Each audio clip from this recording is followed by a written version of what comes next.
오늘 본문은 사울의 마지막이죠. 인생의 마지막을 보여주고 있습니다. 사람이 태어나게 될 때 얼마나 식구들이 다 기뻐하게 되죠. 대부분 그의 출생은 이 세상에 오면 가족들의 축하함을 받고 이 세상에 오게 되죠. 그리고 모든 사람들이 그 길을 갔듯이 우리도 죽음의 길을 가게 될 텐데 그 생의 마지막 순간들이 있게 되죠. 사울, 오늘 본문에 보게 되면 사울의 생의 마지막이 어떤지를 보여주고 있습니다. 블레셋과 이스라엘의 전쟁이 있게 되었죠. 우리가 지난주 또 그 전주에도 계속 우리가 본 바와 같이 다윗은 사실 이 전쟁에 참여했어야만 되는 거죠. 이렇게도 못하고 저렇게도 못하고 꼼짝없이 참여할 수밖에 없고 자기 동족을 죽일 수밖에 없는 그런 상황에 처했는데 하나님께서 은혜를 베푸셔서 그에게 피할 길을 주셨습니다. 다윗이 그렇게 한 것이 아니죠. 하나님께서 피할 길을 주셨습니다. 상황을 그렇게 바꾼 거예요. 사람의 마음속에 역사하신 거예요. 그러니 우리가 생각하고 우리가 명철을 짜내어서 우리가 지혜를 가지고 행하는 모든 일들은 얼마나 한계가 많은지, 아니 그것은 아무것도 아닌 거죠. 하나님께서 하시면 정말 상상치도 못한 일이 벌어지게 되는 겁니다. 사람의 마음을 바꾸셔서 다윗은 그 전쟁에서 빠질 수가 있었습니다. 그 전쟁에 피해갈 수 있었죠. 오늘 본문의 사울은 그 아들과 함께 전쟁에 참여하게 되죠. 전쟁의 결과는 어떻습니까? 블레셋 사람들이 이스라엘을 침해, 이스라엘 사람들이 블레셋 사람들 앞에서 도망하여 길보아 산에서 엎드러져 죽으니라. 이스라엘 군사들이 엎드러져 죽는 겁니다. 패배한 거죠. 완전한 패배입니다. 사울과 세 아들도 목숨을 잃었습니다. 사울은 화살을 맞아서 중상을 입고 도망가다가 자기 칼을 뽑아서 자기가 그 위에 엎드러짐을 통해서 스스로 목숨을 끊게 됩니다. 이렇게 중상을 입고 다니다가 이 블레셋의 포로가 되어 간다면 겪을 온갖 종류의 고문과 모욕을 겪을 것이라는 것을 두려운 나머지 옆에 있는 군사에게 자기를 죽이라고 이야기했는데 두려워서 못하고 있잖아. 자기 스스로가 자기라 해서 죽게 됩니다. 사울이 이렇게 생을 마치게 되는데 우리가 사울의 생애를 쭉 봐왔지만은 이 생애를 한마디로 표현하면 어떻게 표현할 수 있겠습니까? 시작은 좋았으나 끝이 불행했던 사람, 바로 사울이 그러한 생이었다라고 하는 것을 우리는 알게 됩니다. 사사시대 이후에 초대왕으로 세워질 때만 하더라도 나같이 이렇게 지극히 작은 자가 어떻게 그 일을 감당할 수 있겠습니까? 라는 그런 겸손한 마음으로 시작을 했습니다. 그리고 말씀해 보게 되면 하나님의 영이 그에게 크게 감동함에 전쟁에 나가서 승리하셨습니다. 하나님의 영에 감동되어서 그가 승리했던 그런 사울이었습니다. 선지자였던 사무엘의 지도를 받아서 하나님의 말씀 따라 행했던 그런 사울이었습니다.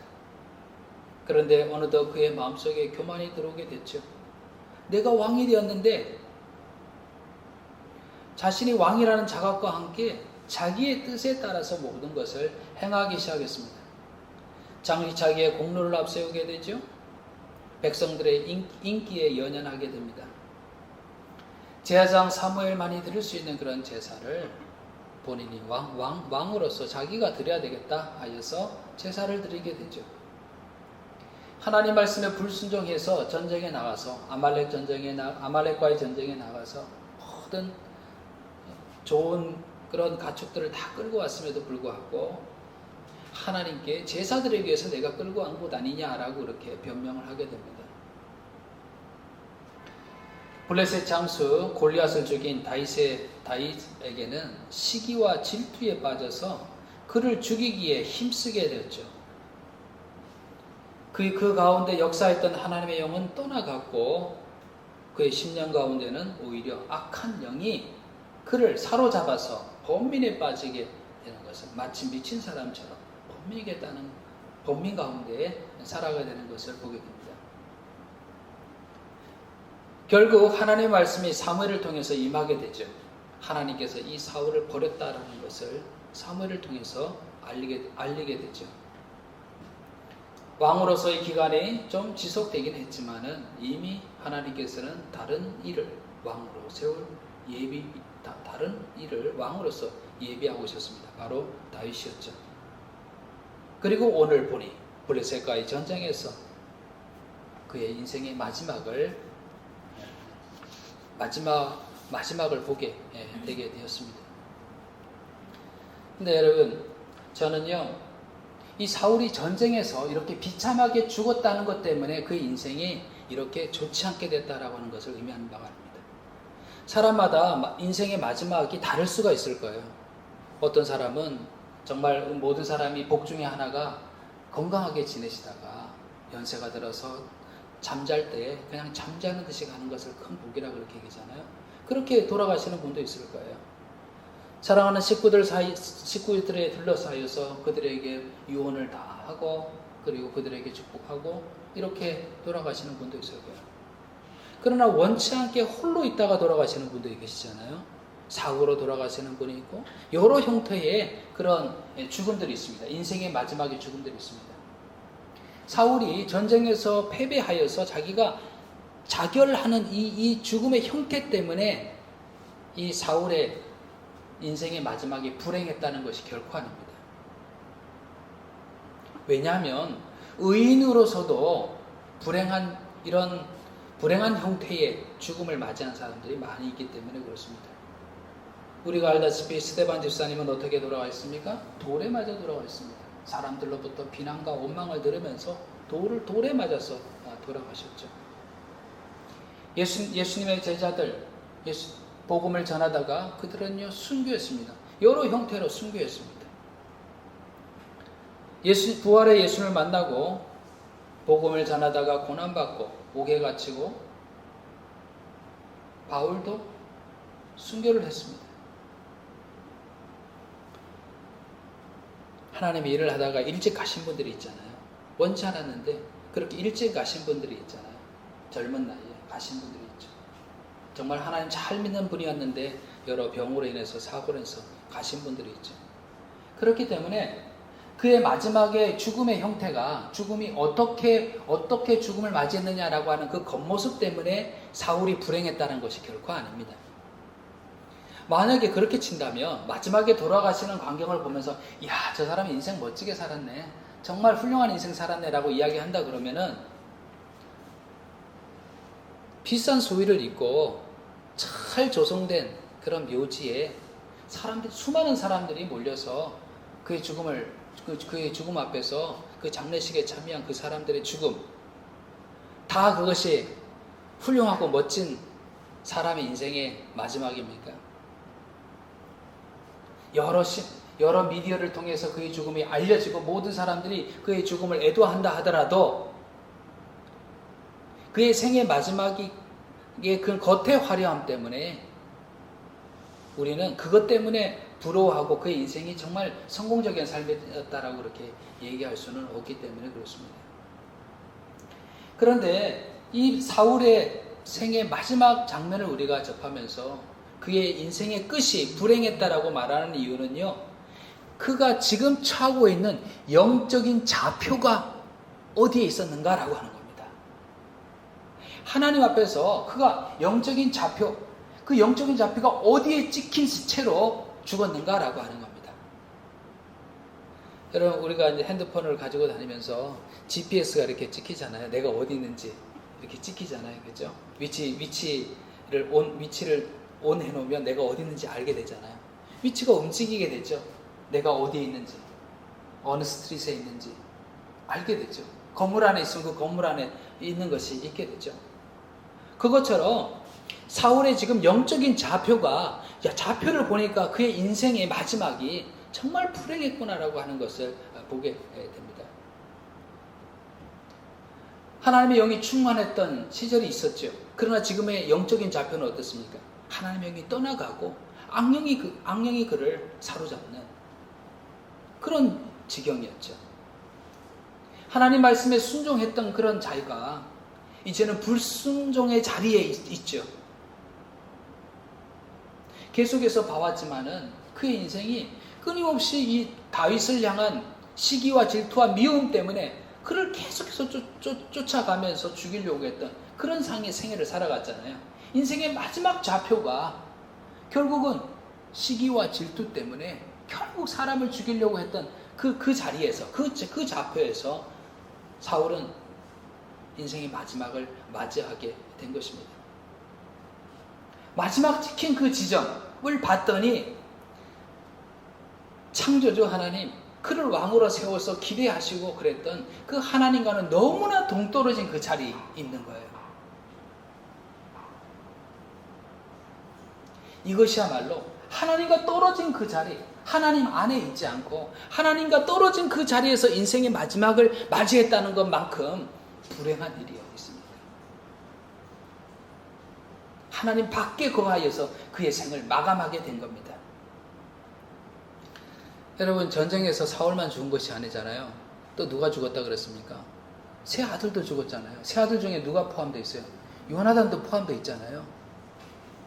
하나님을 경외했던 믿음을 가졌던 요나단, 다윗과 함께 서로 약속을 하면서 그 신앙 안에서 약속을 하면서 우위를 다졌던 이 요나단도 죽었잖아요. 근데 여러분, 요나단이 젊어서 죽은 거잖아요. 겉으로 보기에는 그의 죽음이 불행해 보이지만은 그러나 영혼의 관점을 보고 생각해 보십시오. 요나단의 영적인 좌표는 어디에 찍히고 생을 마감한 거겠습니까? 여전히 하나님을 경외하고 하나님을 믿는 그 자리에서 인생을 마감하게 된 겁니다. 우리 모두는 죽습니다. 젊어서 죽을 수도 있고 늙어서 죽을 수도 있습니다. 어떤 모습으로 어떤 이유 때문에 죽음을 당할지 모릅니다. 그러나 정말 중요한 것은 뭐냐면 그 죽음의 순간에 내가 어떤 영적인 좌표에서 생을 마감하느냐라고 하는 겁니다. 저는 요나단이 불행한 삶을 살았다고 생각하지 않습니다. 그는요, 그가 주어진 그 짧은 생애 속에서 하나님을 경외하며 믿음으로 살아갔습니다. 최선을 다해서 믿음을 경주하며 살아갔던 삶입니다. 비록 짧은 생애를 살아갔으나 그는 아름다운 삶, 거룩한 삶, 멋진 삶을 살아가게 된 것입니다. 생의 끝이 하나님 안에 있게 되면 그 삶은 멋진 삶인 겁니다.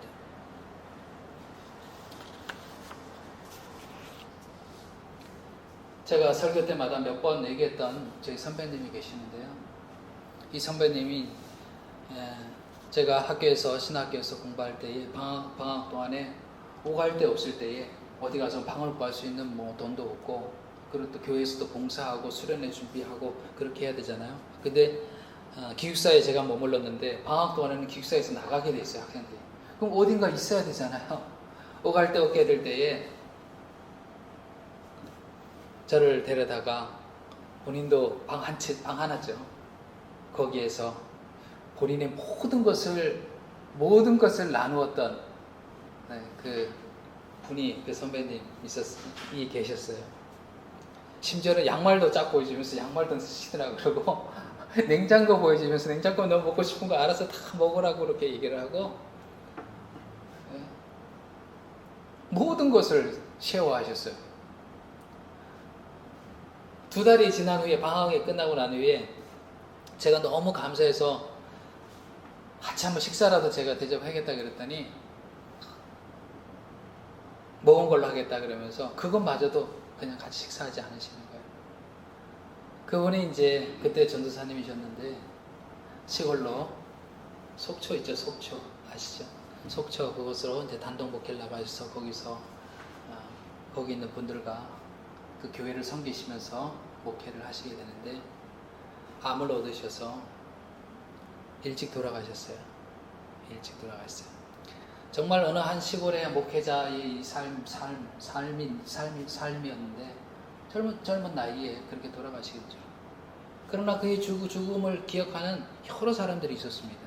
그의 선배님, 또 동기들, 후배들, 또 함께했던 주민들이 모든 그분의 삶을, 그 소박했던 그분의 삶을 다 기억하고 그분을 이야기했습니다. 그분이 썼던 일기 글들이 책으로 이렇게 사람들의 힘을 모아서 책으로 이렇게 펼쳐 나왔어요. 종로소설인가 그렇게 해서 그렇게 나왔어요. 그분이 빨리 돌아가셨잖아요. 그런데 그분의 삶을 누가 불행한 죽음이라고 이야기했어요? 그분의 삶은 아름다운 삶을 살고 가신 겁니다.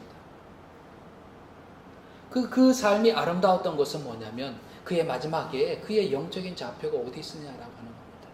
하나님을 사랑하는 마음으로 마지막 고통 가운데서도 몸이 말라지는 가운데서도 사람들에게 하나님의 말씀을 증거하고 또 내가 이미 하나님의 축복 속에 있음을 이야기하고 그랬던 바로 그의 모습 속에서 그의 마지막 인생의 마지막에 그의 영적인 좌표는 하나님 안에서 그것도 깊숙이 하나님 안에 있었던 그의 모습을 보게 됩니다. 너무나 우리 모두는 다 죽게 돼 있죠.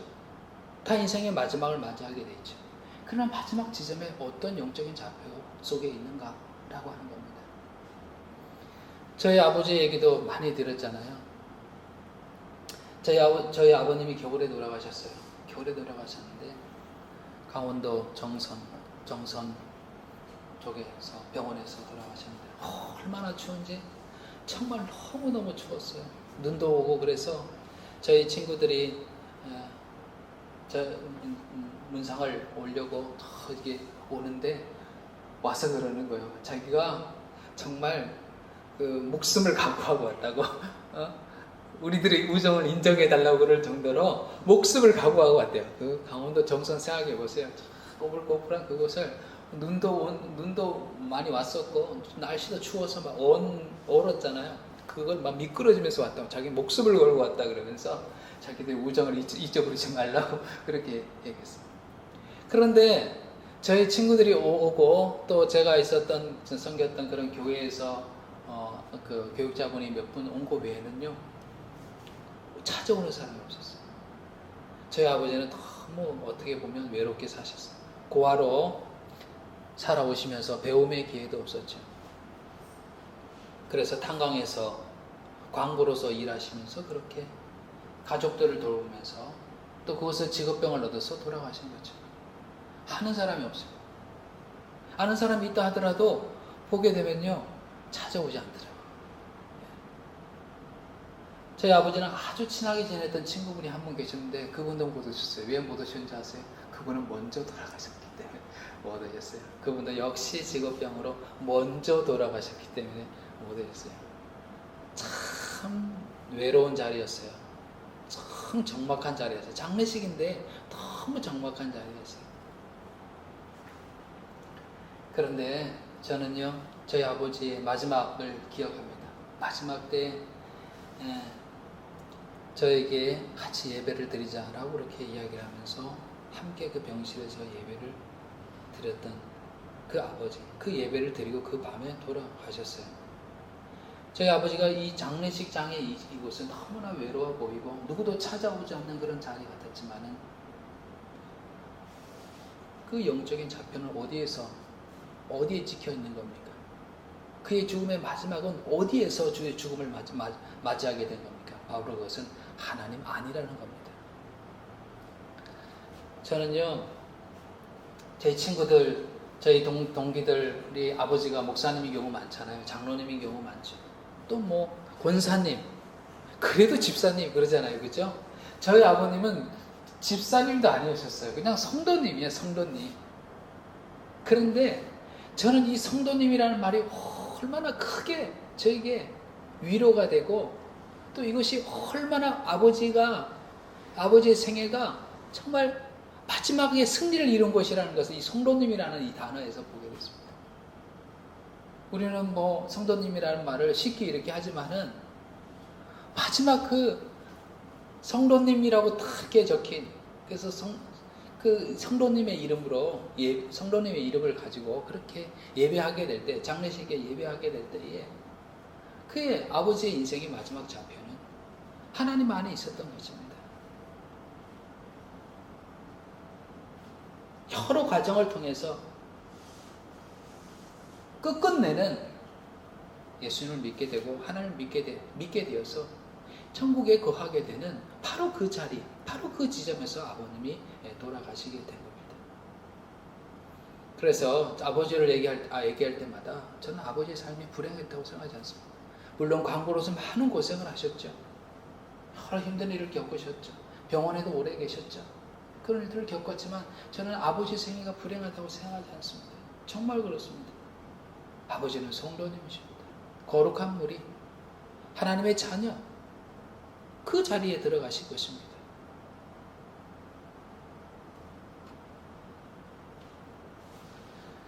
누군가가 죽음을 맞이했을 때에 사람들은요, 그의 인생을 뭐로 평가하게 됩니까? 그 사람 참 정말 잘 살았어. 정말 성공적인 삶을 살았어. 대부분의 사람들이 뭘 가지고 평가를 하게 됩니까? 그가 남겨둔, 눈에 보이던 것이든 보이지 않는 것이든 그가 남겨둔 것을 가지고 그렇게 평가하게 되죠. 어떤 분들은 그의 자식을 보면서도 평가하잖아요. 자식을 저렇게 훌륭하게 키우다니 보니까 그 사람은 정말 인생 훌륭하게 살았어. 우리 그냥 보편적으로 그렇게 많이 얘기를 하지 않습니까? 근데 여러분, 어떤 이 세상에 이룬 것, 눈에 보이는 것이든 눈에 보이지 않는 것을 이룬 것을 가지고 그 인생을 평가하게 된다 그러면은 우리 성경의 인물 가운데서 이만하게 훌륭하게, 이만하게 대단한 인생을 살아갔던 그런 사람이 없을 가장 대단한 사람이 있습니다. 누굽니까? 솔로몬이에요. 솔로몬. 정말 대단한 사람이 있죠. 이스라엘의 역사상 최고의 전성기를 누렸습니다. 넓은 영토, 튼튼한 국방력을 가지고 뛰어난 외교력을 가지고 화려한 왕궁, 금으로 치장되어진 화려한 왕궁, 또 무엇보다도 하나님이 그에게 지혜를 주셨는데 누구도 따라올 수 없는 솔로몬의 지혜가 있었잖아요. 열왕기상에 보니까요, 이 솔로몬 때를 이렇게 얘기하고 있습니다. 유다와 이스라엘의 인구가 바닷가에 모래같이 많게 되며 먹고 마시며 즐거워하였으며 솔로몬이 그 강에서부터 블레셋 사람들의 땅에 이르기까지와 애굽 지경에 미치기까지 모든 나라를 다스림으로 솔로몬이 사는 동안에 그 나라들이 조공을 바쳐 섬겼더라. 주변의 모든 나라들이 솔로몬에 와서 조공을 바칠 정도로 대단한 업적을 이루었죠. 사람들이 솔로몬의 지혜를 들으러 왔으니 이는 그의 지혜의 소문을 들은 천하 모든 왕들이 보낸 자들이었더라. 그의 지혜가 얼마나 대단한지 소문이 다 퍼져서 곳곳에서 사람들이 그의 지혜의 말을 들으려고 왔습니다. 그래서 이런 솔로몬의 모습을 보면서 많은 부모님들이 자녀를 위해서 기도할 때 우리 자녀가 솔로몬 같게 되기를 위해서 기도하는 수가 있죠. 하나님, 우리의 자녀가 솔로몬이 가졌던 지혜와 같이 지혜롭게 하옵소서. 그 지혜를 가지고 솔로몬이 부귀영화를 누리듯이 우리 자녀들에게도 하는 일마다 잘 되게 하시고 또 사람들에게도 인정받게 하시고 이렇게 기도할 수 있잖아요. 그렇죠? 그러나 그의 인생의 마지막의 좌표를 안다 그러면 결코 우리 자녀가 솔로몬같이 되게 해달라고 하는 기도를 못하게 될 겁니다. 처음 왕위에 올랐을 때는 정말 두려운 마음으로 어떻게 해야 될까 하여서 하나님께 일천번제를 드렸잖아요. 하나님께서 너가 구하는 것이 뭐냐, 뭘 너에게 해주기를 원하느냐 그랬을 때에 내가 이 백성들을 잘 재판하고 다스릴 수 있는 지혜를 주십시오 라고 하는 하나님 마음에 드는 것을 구했죠. 그러자 하나님께서는 더하여 주셨죠. 구하지 않은 부귀를 그에게 은혜로 주셨습니다. 그러나 이후에 솔로몬의 삶을 보십시오. 솔로몬은 자기의 욕망에 이끌려서 살아가는 삶을 살게 됩니다. 정치적 이유였든지 아니면 개인적인 정욕을 위해였든지 이방의 많은 여인들을 아내로 삼게 되고 그 아내가 이 이스라엘 땅에 들어와서 우상을 숭배하는 것을 허용했을 뿐만 아니라 그들이 각각 가지고 온 우상을 위하여서 산당까지 지어주게 되죠. 그래서 이스라엘 전역에 우상 숭배를 적극적으로 조장하는 그런 역할을 솔로몬이 하게 됩니다.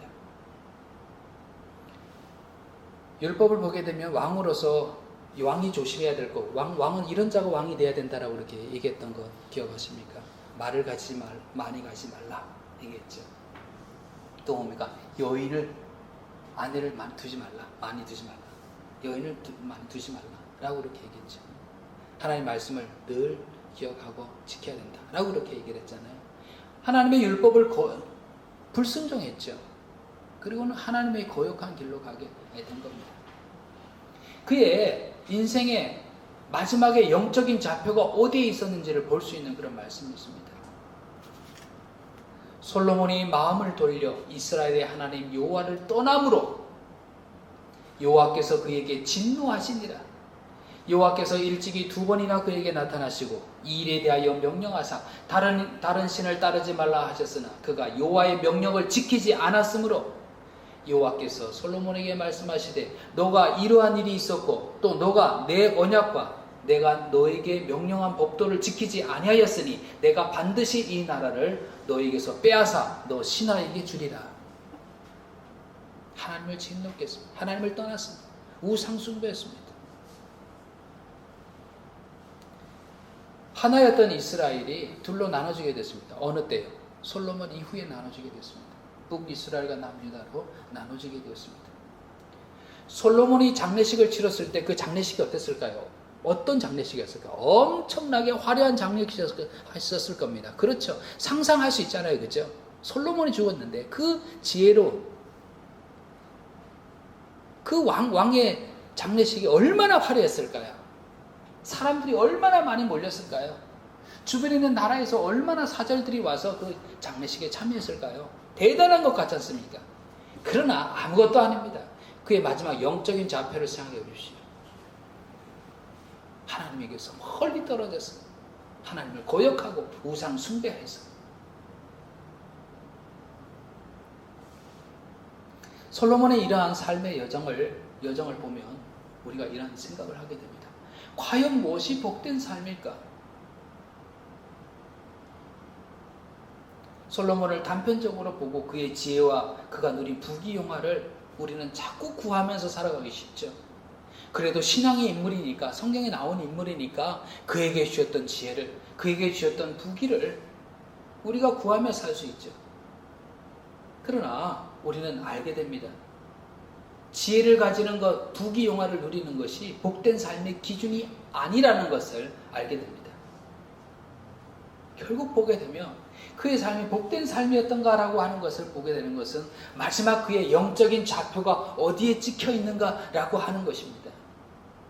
끝까지 하나님 안에 있는 것, 하나님을 끝까지 섬기는 자로, 그의 말씀에 순종하는 자로 그의 인생의 마지막에 서 있는 것, 그것이 복된 삶이라는 것을 알게 됩니다.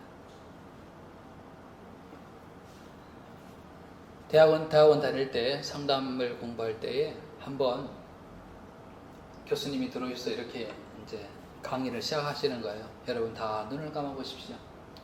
여러분이 지금 관 안에 누워 있다고 생각해 주십시오. 지금 인생의 마지막을 여러분이 마지막이라고 생각해 보십시오. 내가 어렸을 때 내가 만났던 사람들, 내 인생 가운데 있었던 모든 일들, 나를 가슴 아프게 했던 일들, 즐거웠던 일들, 이런 모든 일들을 생각해 보십시오. 이제 인생의 마지막입니다. 여러분에게는 지금 후회되는 일들이 있고 또 여러분에게는 정말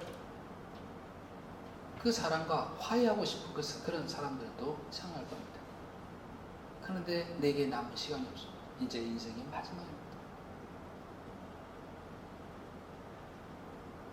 이렇게 말씀하시고 난 후에 그 다음에 이제 여러분 눈을 딱 뜨십시오. 그리고 눈을 뜨고 난 다음에 이렇게 얘기합니다. 그런데 지금 내가 눈을 떠보니 아직도 내가 삶을 살아오고 있네. 내게 주어진 시간이 남아있네. 그렇다 그러면 우리가 무엇을 망설이겠습니까? 내가 죽음을 생각했을 때 내가 정말 했으면 되는 일, 후회했던 그 모든 일들을 이제는 후회하지 않도록 그 일을 해나가는 것이고, 내가 화해하지 못했던 그 사람들 내가 먼저 찾아서 화해하는 것이고, 아직 내게 시간이 있다는 것을 내가 알게 될 때에 이제 내가 그것을 행해가면 되는 겁니다 라고 얘기하는 거예요. 정말 마지막 때에 가장 중요한 것이 무엇인지를 알게 됐죠. 죽음의 때에. 그러니까 죽음의 때를 늘 생각하는 가운데, 그 마지막을 늘 생각하는 가운데 그 해야 할 가장 중요한 것들을 내게 지금 시간이 주어진 이 시간 속에서, 하나님이 은혜 주신 이 시간 속에서, 내가 숨쉬고 있는 이 시간 속에서 행해가는 겁니다. 그것이 지혜로운 자입니다. 지금 나의 영적인 좌표가 어디 있는지를 보고 내가 하나님께 더 가까이 간 쪽에 좌표가 있는 것이 아니라 여전히 나의 욕심과 나의 욕망 속에서 영적인 좌표가 여기에 찍혀 있다 그러면 내가 눈을 떠보니 여전히 나에게 은총 같은 하나님의 은혜같이 내게 시간이 있고 아직도 기회가 있으니 내 영적인 좌표가 어디로 옮겨가는 겁니까? 이제는 나의 욕심과 욕망을 따라 살아갔던 삶에서 하나님을 향하여서 주님이 말씀하신 대로 예수님이 걸어갔던 그 길을 향하여서 더 가는 그 자리, 그 영적인 좌표 그쪽으로 내가 옮겨가는 것이죠. 그것이 바로 우리의 생애입니다. 우리의 신앙인의 생애입니다. 그것이 바로 거룩해지는 것입니다. 성화되어져 나가는 것입니다. 내 중심의 자리에서 하나님 중심의 자리로 나아가는 겁니다. 언젠가 내 생의 마지막이 올 텐데 나는 어느 곳에 좌표가 찍힐 것인가를 생각하면서 나에게 기회가 있을 때, 시간이 있을 때에 내가 어디에 고하고 있는가를 살펴보면서 더 주님께로 나아가는 것입니다. 그라여서 내 인생의 끝의 영적 좌표가 하나님 안에 있다는 것이 발견된 사람, 그 복되고 아름다운 삶을 내가 추구하며 살아가는 것입니다. 그렇게 끝이 아름다워야 영적 좌표가 하나님 안에 찍혀 있어야 그 인생이 축복된 삶이 되게 되는 것입니다. 야곱 아시잖아요. 야곱을 보게 되면 우리가 성경을 보다 야곱을 보게 되면 왜 에서가 아니라 야곱을 하나님께서 선택하셨을까? 라고 이렇게 의문이 들 정도로 야곱은 이기적이었죠. 그리고 어떻게 해서든지 그것을 악착같이 쟁취하고자 하는 그런 욕심이 있었죠. 야곱의 인생을 보면 마치 좌표가 옮겨져 나가는 것 같아요. 처음에는 어디였습니까? 자기 중심적이고 욕심이 가득하고 욕망이 가득하고 그랬죠. 그러나 그가 여러 어려움을 겪으면서 또 하나님과 씨름을 하면서 하나님과를 만나면서 그의 좌표가 어디로 옮겨져 가게 됩니까? 차츰차츰 어디로 옮겨져 갑니까? 하나님 중심적인 삶으로 옮겨가게 됩니다. 내 욕심이 아니라 내 목표가 아니라 내 계획이 아니라 하나님께 사로잡히기를 원하는 마음을 가지고 가게 됩니다. 그래서 이 야곱이 애굽으로 들어가기 전에 당연히 애굽으로 들어가야 되잖아요. 왜냐하면 지금 먹을 것이 없고 가뭄 가운데 있고 또 이미 요셉이 거기서 총리 대신이 있다는 이야기를 듣고 요셉이 아버지에게 빨리 가족들과 함께 오라고 그랬으니 당연히 거기 들어가는 게 마땅할 거 아닙니까? 그런데 야곱은 하나님께 묻습니다. 하나님, 제가 애굽에 들어가는 것이 맞습니까? 내 인생이 이제는 내가 이 가뭄 가운데 있어도 하나님께 묻는 겁니다. 하나님, 애굽에 가는 것이 맞는 겁니까? 하나님께서 그에게 확신을 줘요. 너 두려워하지 말고 애굽으로 들어가라 라고 그렇게 확신을 줍니다. 그제서야 야곱은 움직이게 됩니다. 바로를 만났어도 야곱이 뭐라고 얘기합니까? 내가 정말 파란만장한 인생을 살아왔습니다. 그 인생 가운데 발견된 것은 내 인생이 하나님의 손에 있다는 것을 발견한 거죠. 바로를 축복하게 되죠. 본인이 잘나서가 아니라 그 인생을 이끌어 오셨던 하나님을 생각하기에 바로를 축복하게 됩니다. 야곱의 인생의 마지막 좌표 보면요, 어떻게 하셨습니까? 마지막 그가 모든 자녀들을 축복하는 야곱의 축복이 나옵니다. 그죠? 야곱의 자녀를 축복합니다. 그 인생의 마지막에 나와 함께 하시고 내 생애 가운데 역사하셨던 하나님의 이름으로 자녀들을 다 일일이 이름을 부르면서 축복하게 됩니다. 그리고 마지막에 뭐라고 부탁합니까? 나를 이곳에 장사하지 말고 그 하나님이 아브라함을 통해서 약속하셨던 그 땅에 나를 장사해달라고 그럽니다. 그리고 이 야곱은 그 애굽에서 나와서 그 가나안 땅에 장사되게 되는 것입니다. 야곱은 성장해 나간 거죠. 어떻게 해요? 내 중심적인 삶에서, 내 욕망의 삶에서, 내가 계획하고 내 목표를 이루려고 그렇게 살아갔던 삶에서 하나님을 의지하고 하나님께 사로잡혀서 하나님께 인정받는 그 삶을 향해서 나아가게 된 거죠. 그래서 인생의 마지막 영적 좌표가 어디에서 인생을 마감하게 되는 겁니까? 하나님 안에서, 그 믿음 안에서, 하나님 약속이신 그 약속의 땅에 묻히기로 원하는 그 믿음 안에서 그 인생의 마지막을 마감하게 되는 것입니다. 야곱이 이들에게 명하기를 마치고 그 발을 침상에 모으고 숨을 거두니 그의 백성에게로 돌아갔더라. 그의 인생의 마지막은 하나님 안에서 그 좌표를 찍고 하나님께로 돌아간 거지. 여러분, 오늘 본문에서 사울의 죽음을 봤습니다. 사울의 죽음이 불행한 것은 자결했기 때문에 불행한 게 아니에요. 전쟁에서 죽었기 때문에 불행한 게 아니에요. 왜 불행했냐면 그의 영적인 좌표가 하나님 안에서 인생을 마감하지 못했다고 하는 거죠.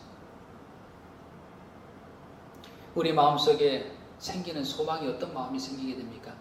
우리의 생의 마지막이 아름답기를, 내 이런 모든 과정 속에서 내 좌표가 나에게서 하나님께로 더욱더 나아가는 그 과정이 되기를, 그래서 내 인생의 마지막 끝이 하나님 안에서 마감되기를,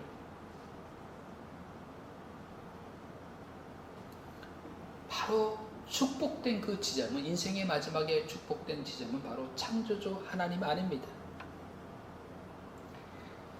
우리에게 여전히 주어진 시간들이 있습니다. 그렇죠. 아침에 눈을 떠봤더니 내게 생명이 여전히 있고 우리에게 시간이 있습니다.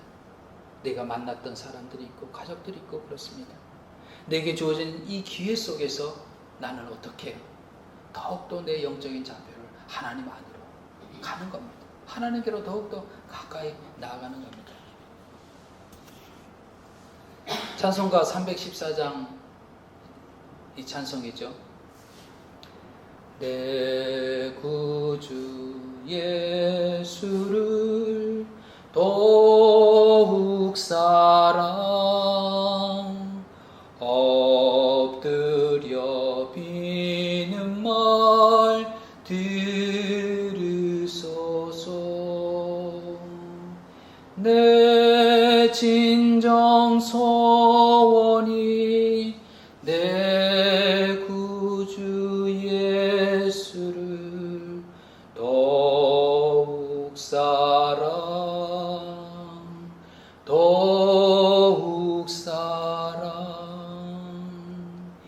이 세상 떠날 때 찬양하고 숨질 때 하는 말 이것일세. 다만 내 비는 말 내 구주 예수를 더욱 사랑 더욱 사랑. 여러분, 솔로몬의 영화가 우리는 부럽지 않습니다. 그렇죠. 사울이 왕으로서 누렸을 그 권력이 절대 부럽지 않습니다. 우리가 소원하는 바 우리의 생의 끝이 하나님 안에 거하기를, 그 주님 품 안에 안기는 것, 그것이 우리의 소망임을 우리는 알게 됩니다. 사랑하는 여러분, 여러분의 생의 끝이 아름답기를 축복합니다. 여러분의 마지막 영적인 좌표가 하나님 안이기를 축복합니다.